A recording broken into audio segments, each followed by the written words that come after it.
एक दिन बिहानमा टहलिन निस्किनु भएको रहेछ। अनि दुईजना महिलाहरूले सरलाई देखेर कानेखुसी गरेर महावीर पुन होइन भनेर कानेखुसी गर्नुभएछ। त्यसपछि भन्नु पनि भएको रहेछ तपाईँ महावीर पुन जस्तै देखिनुहुन्छ भनेर। सरले भन्नुभएछ मै हो महावीर पुन भनेको भनेर।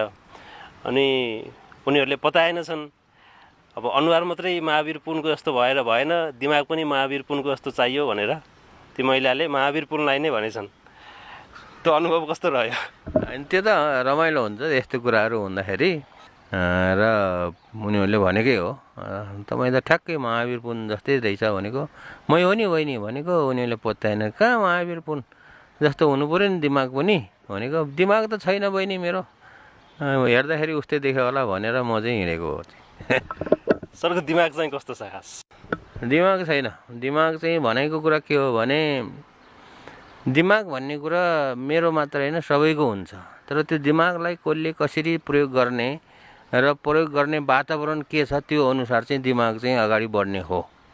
किनभने दिमागमा जो छ सोच्ने जुन क्षमता छ त्यो चाहिँ केले ल्याउँछ भने परिस्थितिले ल्याउँछ।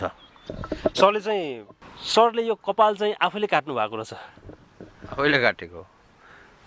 किनभने यो कपाल काट्न सिकेको चाहिँ मैले अमेरिकामा कपाल काट्न सिकेको हो। र अमेरिकामा गएर मैले पहिलोपल्ट कपाल काटेँ। कपाल काट्नको लागि हजाम कहाँ गएँ। हजाम कहाँ जाँदाखेरि $12 लिइदियो।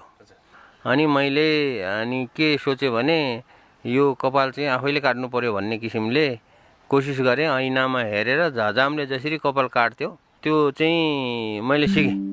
यसरी सिकेर चाहिँ कपाल काट्न थालेको हो।